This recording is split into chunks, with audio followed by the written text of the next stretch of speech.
Hey now everybody, welcome to Englit.org. This is Dr. Island, and today we're talking about the English 103 online course.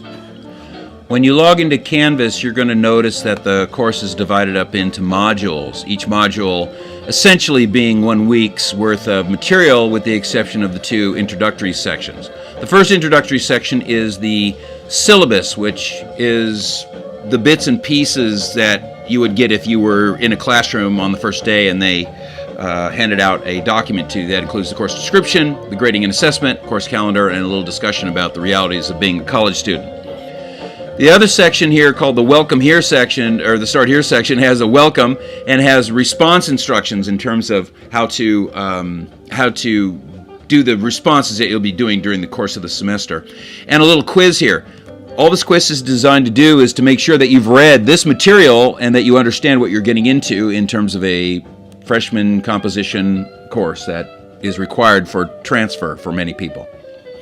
Once you get into the weeks, you'll notice that you have essentially 3 sections or so, 3 or 4 sections per each week.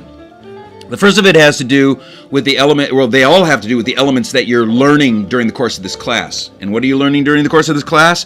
Well, you're learning really critical perspectives, and you're getting access to and exposure to various types of literature, including poetry, drama, and short fiction. To that end, you're going to be applying a series of critical perspectives such as formalist criticism, biographical criticism, historical criticism, psychoanalytical criticism, etc., in a series of short research papers. The shortest being the 3-paragraph responses, and the longest being a term paper that you'll be building during the course of the semester. To that end, ultimately, you need to be reading as you go along, and what I want you to keep in mind is that you don't necessarily have something to write for me every week. You're not filling in something every week to demonstrate that you're participating in the class.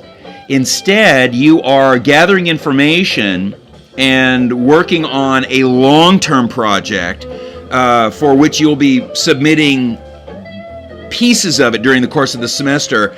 And therefore, for example, when I say, to choose your paper topic, I don't need you to turn something into me. I need you to decide from the list that I give you what you're going to research, and then you start that research process so that you can figure out whether or not you can find the resources necessary in order to finish that project by the end of the semester.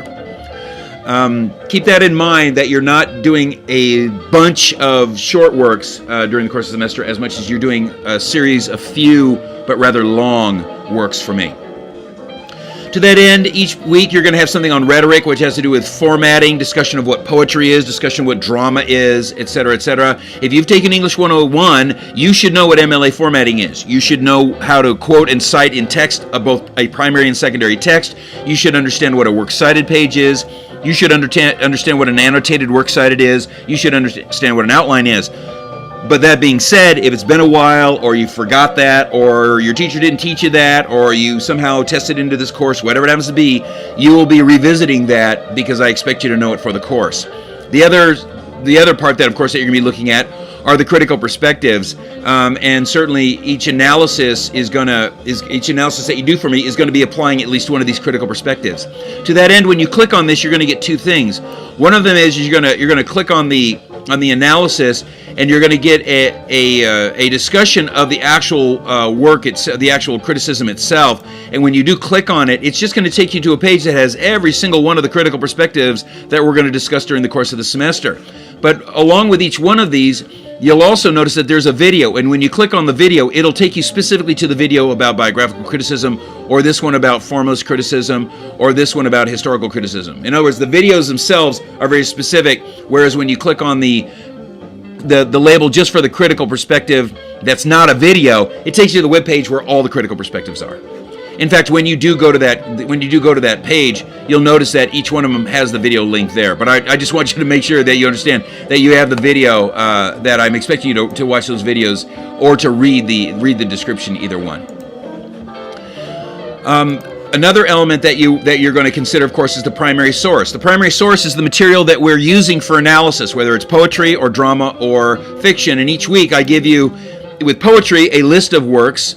And when you do click on that source, you'll find that the links are directly from this list. In other words, I don't want you to buy a book. I don't want you to have to hunt this stuff down.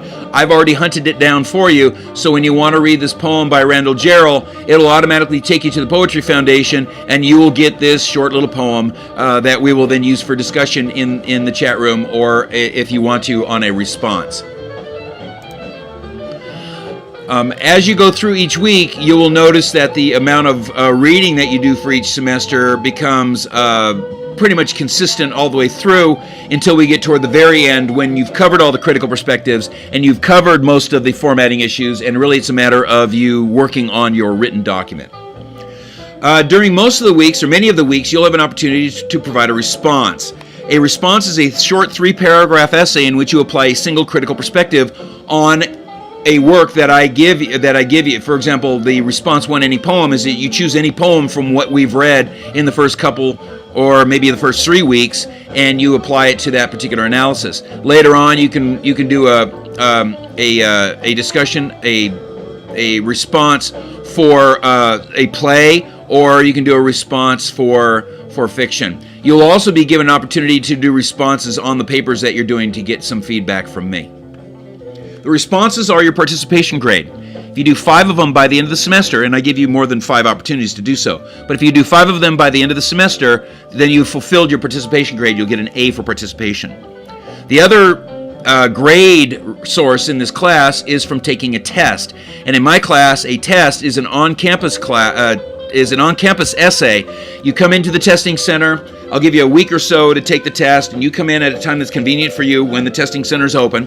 And you will bring your resource material. You'll bring your primary source, whether it's a poem or a play, and you'll bring in your secondary sources, your research, and you'll bring in a blue book and a pen, and you will cobble together a 5-paragraph essay in which you analyze 3 critical perspectives within the 80 minutes. And then finally, of course, the majority of your grade is coming from the development of a paper. Now, what you need to understand is that you are building a rather complex research paper during the course of the entire semester. That being said, you're going to be submitting it in 2 sections. The first section is going to be the first, what I call paper 1, which is a 2 critical perspective essay. So you're going to have 4 paragraphs in which you apply 2 critical perspectives that apply with research, primary source, secondary sources, works cited, the whole shoot and match. And I will then respond to that. And then when you go on to the final paper, the final draft of that paper, it includes not only the 2 critical perspectives that you've already applied, but 2 other critical perspectives that are more complex. And then that final paper will be due by the end of the semester. That does mean that in some ways, when you get feedback from me on that first paper, you're not just fixing it so that you've learned something. You're actually fixing it because I'm going to be grading that paper again, and if I see the same mistakes, the same issues, the same omissions that I saw on the first paper in those paragraphs that I see again in the final version of the paper, it's going to affect your grade negatively. And certainly the feedback that I give you is designed to help you to develop this skill, and this is a skills class. You are developing the skill to write a college-level research paper that requires some critical thinking skills. And that's really how the Canvas section works. You're going to be using Canvas, by the way, to submit your annotated works, submit your outline, and submit your responses. When it comes to the paper 1 and the final paper, you can send it to me at inglitguy@earthlink.net directly. One of the other elements that would be helpful to you, that should be helpful to you anyway, theoretically, is the website itself. And when you go to inglit.org, just type in inglit.org there, and you're going to find the lava lamp, and you scroll down, and you find your class, in this case English 103, and you have a series of sunsets here. You will find many of the same things you found in Canvas. You have the course description, the course calendar, the grading policy, but you also have something called paper format and test instructions, and what you have are resources for things that you might know, that you might not know. A reminder about what an annotated works cited looks like, and a discussion of outlines, discussion of paragraphing, a discussion of what's expected on out-of-class papers, a discussion of what an annotated works cited looks like. These things, whether you remember them or not, you have the resources here to refresh your memory and to make sure that you're getting it right. You also have discussions of other elements such as, using secondary sources and such.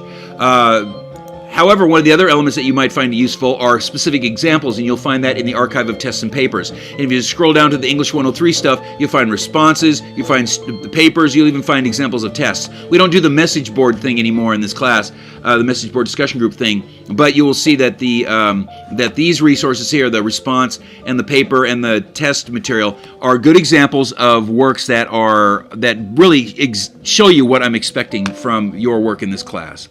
And then finally, you'll see that there's a chat room. On Wednesdays between 7 and 9, I hold a live conference. Now, you're not necessarily required to be there because a lot of people can't. But if you wanted to be, you would use these instructions to get there. But if you can't be there, you go to the archive, and I do expect you to read the archives. We go through various critical perspectives. We talk about formatting. We talk about specific works that people are using for their final paper, etc., etc. So you want to access this on a regular basis. Okay. Ultimately, you are using Canvas as your focal point, but Englit.org is going to be the ancillary material that's going to help you to lock into the formatting and the content for the class. And ultimately, it's designed to help you to maximize your grade as much as possible. If you have any questions, you can always contact me at englitguy@earthlink.net. You can also ask me questions directly during the chat room time on Wednesdays. And essentially, I want to make sure that you have read the instructions before you ask me questions. I don't necessarily need to be explaining something to you that I've already put onto Canvas. But if you've read it and then you still have a specific question or specific clarification, hit me up and I'll answer that question. And of course, if the question is one that everybody needs to know, I will forward the answer with your name omitted, of course. But I'll forward the answer to everyone so that everybody's informed. In the meantime, start working through the material and stay up with it. And as always, stay in touch.